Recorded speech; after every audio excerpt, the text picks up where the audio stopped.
block. Yes. So I felt like it's good to traverse several counties because you get to interact with people. Because right here, people are doing maize farming. Right. But over, you look at Timboroa, we are doing potato farming. So you see, we are interrelated. So when I'm here, I can also get a deal on maize. And so, you feel like you're home.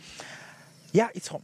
Yeah. Yes, Now, because I also plan probably in future to invest in Eldoret because it's a growing town. Beautiful. There's an airport, so it's a gateway. Yeah, it's yes, booming. And if I have product that I'm exporting, then I will use the Eldoret airport because it's easier, it's cheaper, and it's convenient. Right. So that's what I'm looking at. For maybe new guests or Yes. new faces that are getting to know who Yes. Brian Rono is, just a general overview. He was one of the winners behind the season 2 for BYOB. Yes. Tell us what industry you're in.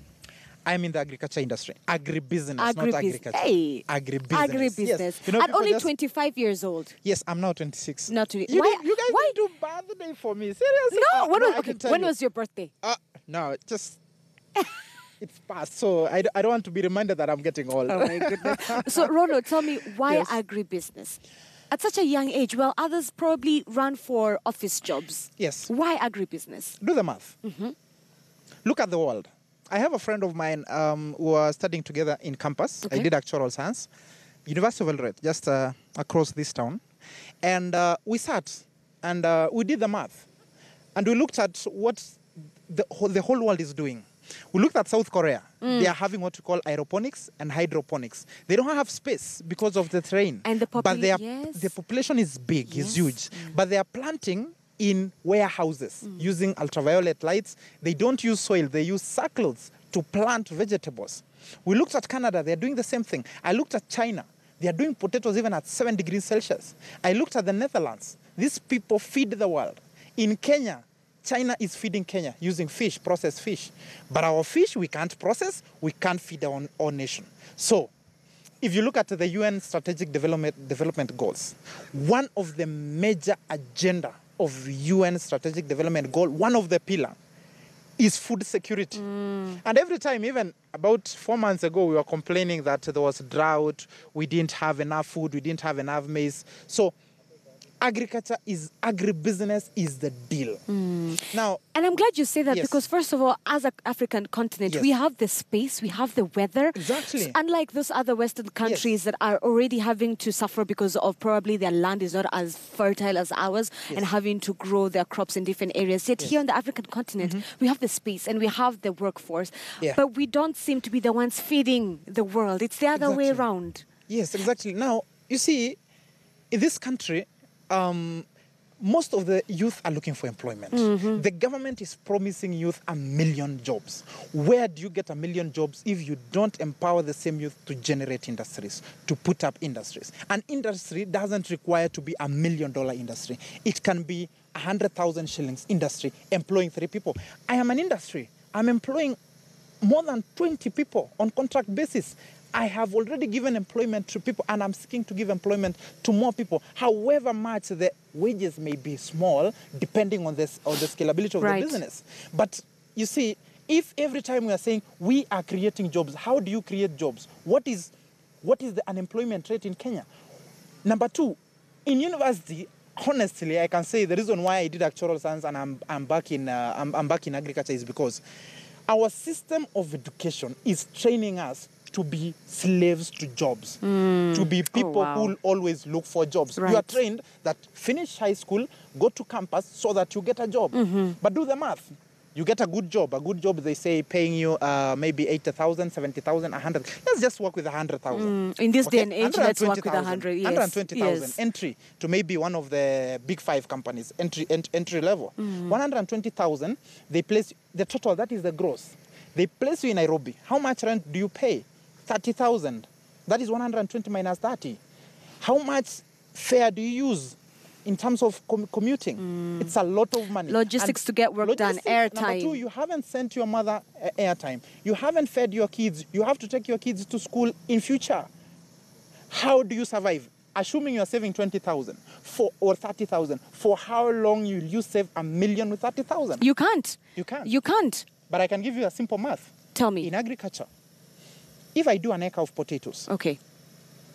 I will get 100 bags. Yes. The worst price, 1,000 shillings. That's 100,000 shillings in 3 months. Expenditure, maybe 30,000. I have made 70 in a business that I don't spend 100% of my time doing. Do you feel as if, because, and I'm glad you touched on this, because as young people, especially millennials in this generation, first of all, I read a hilarious article that said millennials need to stop buying avocados and invest in houses. I'm like, anyway, but here's the thing. We grow up being told, what do you want to become? Okay, fine, you want to become a lawyer, a doctor, all these office jobs. You're told, go to school, get good grades, finish university, and then get into the job. I saw one time, and it just reflects what you're saying, that employment is how they slave you, or it's how they rob you of your dreams and your future. They pay you, that salary that they pay you at the end of the month is your bribe to forgetting your dreams. How do we as young people then decide, because this is a system that we've already found running. How then do we decide to come up and say, you know what, when I finish school, I'm going to go into the business world and I'm going to employ, be it in the beauty industry, be it, even as a lawyer still, I can decide to represent people, young people, be it agribusiness, etc. How you have that confidence is what I can feel it radiating. It's true. I like using facts. Assuming a situation where your parents tell you what you want to become, then you say you want to become a doctor. You cannot only become a doctor and it becomes enough for you. It can never be enough. That is a career. What about your business? What business do you do? In developed countries, this is what they do. When a kid is 15 years old, they are put into the family business to run a section of the family business. And that is what exactly Indians are doing in Kenya. I have a child, I have a company, a small company, even an hardware. I put him as the cashier to teach him responsibility on finances. At a young age. At a very young age. And that's even where we fail as Africans? Yes.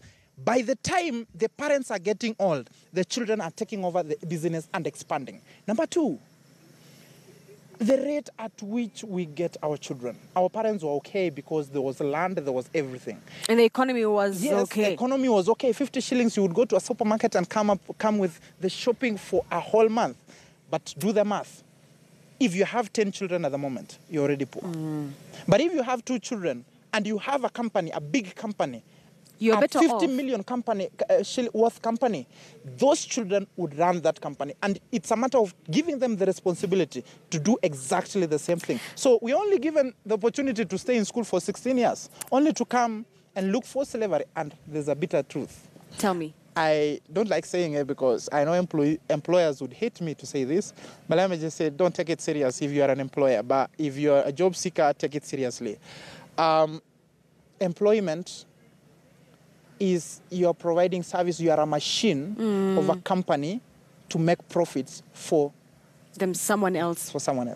So when you are an employee, you need to remember that you are an agent or you are part of the system, of that structured system, in generating income for somebody else sleeping somewhere. Here's the thing. Even though you do decide to become an employee, because at some point you do need finances, especially startup capital, for this dream that you have. So someone once advised me that, Zinzi, it's okay to first of all decide to be employed, but employed with a vision and a goal. That I will then, from this employment, it is just a foundation for what I want to do. But it's not the only place where you raise finances. Why do you think that it's the only place where someone can raise capital? Okay, where else can young people look for capital, especially here in Kenya? And don't tell me the youth fund, especially right now with the scandal that has going on. You make friends, you make network, you make people, you meet people. Even within your campus, your lecturers can fund your business if your business makes sense. Your family can fund. Banks can fund if you have a proof that you're doing a business. So people are thinking within the box. People are thinking like what other people are doing. But let me tell you, it is time that we empower the youth. Assuming, take the case where we imported 6 million bags, of maize. If we had empowered 1 million youth to produce only 1,000 bags each, how many bags would we be having? 1 million youth to produce. Even take North Rift region. 200,000 youth. Give them funds. Instead of importing, take those funds, empower these people. Give them a fund, a system that can enable them to produce those number of bags. Here's the thing, Rono. First of all, let me read for you a tweet that I feel generally explains today's conversation, youth empowerment. Very hilarious, but has a truth to it. All right? Listen. My daughter is looking for a summer job. She's a millennial. Yes. So she's hoping to find part-time work as a CEO. Oh, my. So that goes to sort of kind of paint an image for you as probably one of the, should I say, issues that young people have to deal with today. Yes. And if you're living in Kenya, one of the biggest challenges that we have to deal with in this day and age is corruption within our government. Yes. And I'm glad you talked about that, because even for Mr. Kenyatta, one of his big 4 agendas is food. Food security. Food. And even if you grab your copy of the Standard this morning, the biggest story that we've been running with for practically the past 3 days is the issue of the NCPP, the scandal. And you're already in this industry. As a young person, when you hear that only 18 farmers got to benefit from about 1.9 billion, yet the same board wants to go to Uganda, the same board they sold maize to, wants to go to Uganda, to import maize. buy maize, all right?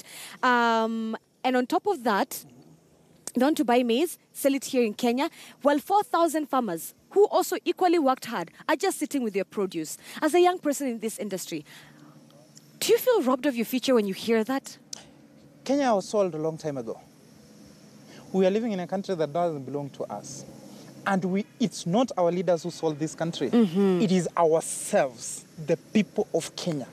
Wenye inchi na wana inchi. Those are the people who sold this nation long time ago. And I can give you an example. And I like using case studies. Okay? That is basically corruption. True or false? Yes, very true, Rono. Will the same constituents elect the same leaders to run them? In Kenya? Exactly. Now, this is the question. Yes. And I left complaining about corruption, and I decided to focus on my business. When they rob, I do my work. I do my part. I focus. I become strategic in trying to avoid selling to that company. Now, this is what they do. And this is what we do. I am in a matatu. Okay. I am complaining that Mr. Kenyatta is not fighting corruption. Okay. I'm complaining that NCP, National Cereals Board and Produce Board are not able to buy the produce from the farmers, yet they are importing at a very high price from a different country. Not able, or they just don't want to? They just don't want to. Yes. But do you know what I'm doing at that time when I'm sitting in that matatu? Yes, Rona. I am in a Sambaza. That matatu does not have a seat belt, and I'm the one complaining. Who is corrupt? Society reflects on government, or rather government is a reflection of society, because we're the ones who put the leaders now, there. That I am complaining, but I'm in a Sambaza, in a matatu, or I'm in a matatu that is overloaded, or I am in a matatu that I just passed a roadblock and is overloaded and doesn't have safety belts, and I'm complaining that the government is not fighting corruption. Who is not doing his work? Okay. As a young businessman in this nation, in 2018, what would you tell Mr. Kenyatta? How can he decide how can he go about making things more favorable for young people?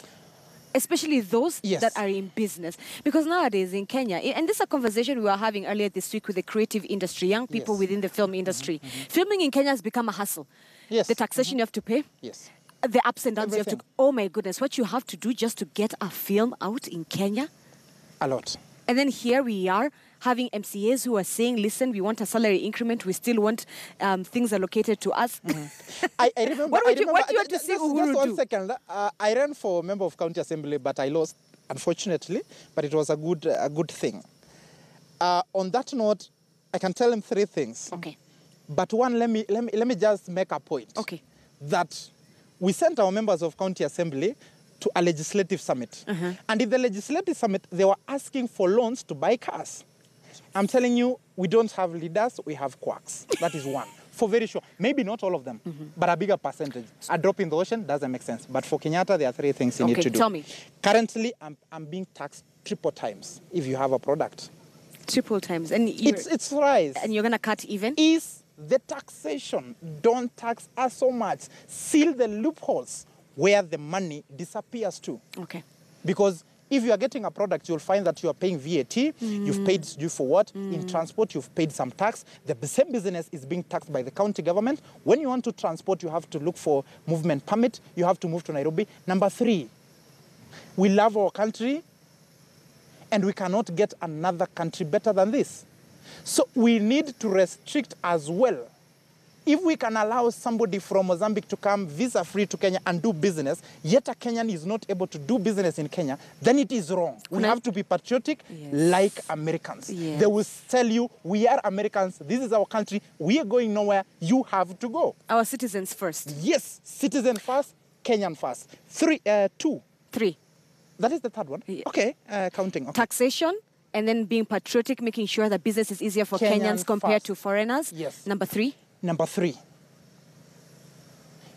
he needs to stamp his authority. We have so many people in government, and I think this comes back to legislation. Right. It just comes back to legislation because we have tripled the number of politicians, we have tripled the number of tenderpreneurs, we have not empowered our youth. We are telling them, we are giving you 1 million jobs. I'm telling Kenyatta today, we don't need them 1 million jobs. Give us a budget of 200 billion as the youth to empower them. Here's the problem that I have with that, Rono. If you was to give 200 billion, you won't come and say, okay, Rono, okay, Zinzi, okay, so and so. You will have to give it through a body. Yes. And the body that is there is, e.g., the youth fund, Correct. which is one of the scandals. Yes. Okay. 10 million has gone missing. There are so many platforms. It may not be that necessary. Look at what Safaricom is doing, right? Okay. Look at what Safaricom is doing. Basically, it is a system that is structured to work. It's a perfect system. The way I got my funds is the way that the government should do for you. Let them take a prototype of what Safaricom is doing. You feel more empowered by the private sector than your own government? I don't have a government. I don't feel protected. I only feel that I have the security since I can move from one place to another. But I don't have the financial security. It's not there. And what is the essence of life if you have your normal security, but you don't have financial security? Here is a spin into the works. Do you think having young leaders inside the government will make a difference? Do you think young leaders will be any different, or they'll go there and also start eating? The reason why I ask you this, as you take time to answer that question, the reason why I think it's also important that you grab a copy of your standard this morning is that it's not all lost on the NYS. There is a positive side on this graft issue. Yes, I have said it. There's a positive side. So on page 4, right at the bottom, there's an amazing story that we've laid out for you. And I'll give you just a hint of it so you can grab your own copy and read it. Fashion designer received and returned 15 million Kenyan shillings NYS cash. So here you have a young person who is trying to do business in the fashion industry. 15 million appeared into her bank account on the 20th of December 2016. 15,306,689,000 just to be specific. That morning, Monica Canary, bravo, by the way, who owns Occasions and Days Limited, received 15 million on the morning of December 20th, 2016, in what has been flagged down as one of the questionable payments made to the NYS. So the story goes on to say that she returned back that 15 million. As young people, as much as we're complaining of the older generation in our government, the ball is now on our side of the court. Because we're the ones who are taking up now these positions. Correct. In private sector and in the government, and also even in business. If we were as honest as Monica and said, you know what, take your 15 million. Back to my question, after now having this put outside there, do you have confidence in both young businessmen and women that they will be like Monica in terms of integrity? Not only in business, but even there's some young leaders we've put in politics. Because together if we work. People fail to understand that business and politics are two different things. Right. Business, politics, family, social life, spiritual life, they're very different, and there's a very big line between the two. The system in Kenya, if you want to be a politician, the system will force you to become how they are. It's either you choose another way. The system is set to make you what they want you to be. It's not always about the presidency. It's about those people who fund their campaign. It's not about the governor. It's about the people who dig into their pockets to fund that campaign. It's not like America where Obama stood and raised $3 billion for his campaign from goodwill. These are the people who will fund that campaign with $1 billion shillings to get a kickback by being given a tender. So the system is very strict on that. The system is very rotten, but it is strict as well on those people who enter. These cartels are not made of very many people. There are few people who are guarded, who guard themselves. But the youth I believe in them. For Are instance, we any for me, different? Yeah. If you're given that seat tomorrow as Yes. member of parliament, or to hold a seat in one of the private sectors, a very big seat, Yes. will you be any different? And when I mean you, I just don't mean Yes. you as Rono. Okay. I mean we as the young as the people. young people. Will we be any different? It is very possible, but the problem in Kenya, there's so much talk than actions. Because everybody is talking about youth empowerment. We are saying the youth, we can do this. We are saying the youth. But you see, there's no clear line between youth and an old person. A youth is age between 35 and below. But you find people in government who are saying, we are youth, and somebody is 50-something years old. Our president is not youthful. Our deputy is not youthful. We are the youth.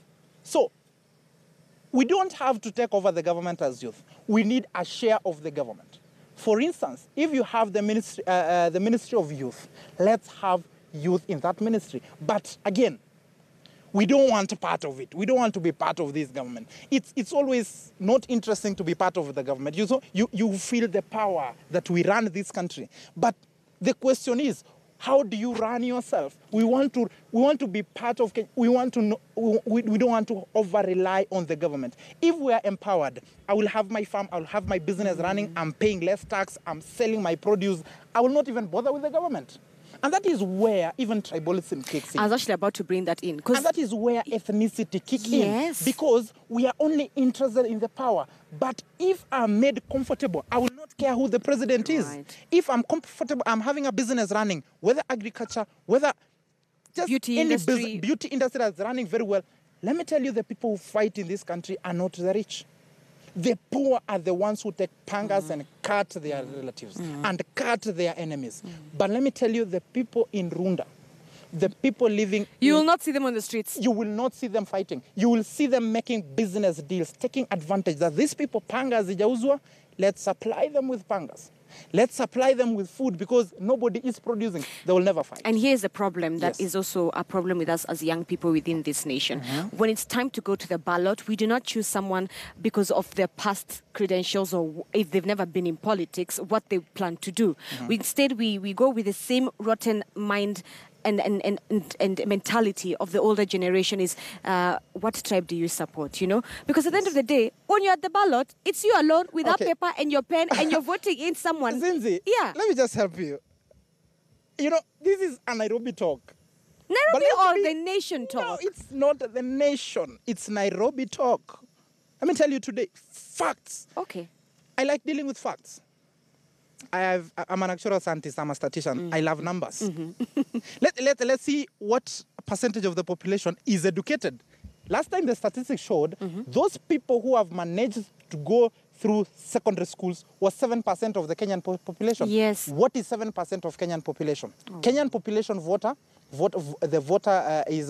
population is 19 million. Do 7% of 19 million. That's right. That's a million. That's almost. Is it a million? 2 million people. 2 million people cannot change this country by one day.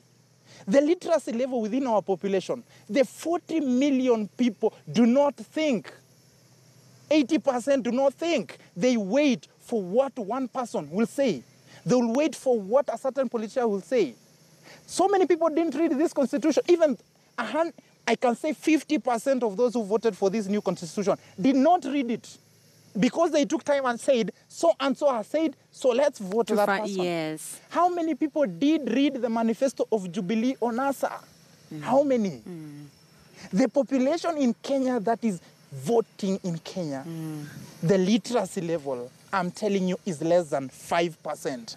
And those are the people whom somebody else is thinking on their behalf. All right, Rono, yes. Let's shift gears here from just a moment. Yes. And my other question would be, you are the winner of BYOB Season 2. Exactly. First of all, how has business been since then? I'm telling you, in fact, right now I need to be on the road. Sawa, but I boss. just spared the time and said, let me talk. But after this, I'm rushing somewhere. I'm buying fertilizer. I have 15 employees in the farm at the moment. Yeah. But please don't come there until it's ready. No. But if you invite us so young people can see. Yes, we will. Yes, I will. Here's the thing, right? Let's talk about the do's and don'ts that probably you've seen young people do when it comes to pitching for business or pitching to angel investors. Because you did that. You pitched basically, to Safaricom yes. and said, listen, I want that money to do X, Y, Z.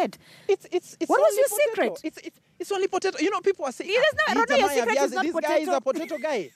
What is he talking about? Potatoes are the one we see on the street. But the people feeding on that potato, taking crisps or chips, doesn't know the production process to the end product. And they don't know what it takes to reach that end product. It is the simplest idea, but the most scalable, the most practical. You see, the problem with us as youth, we just sleep and think this is an idea.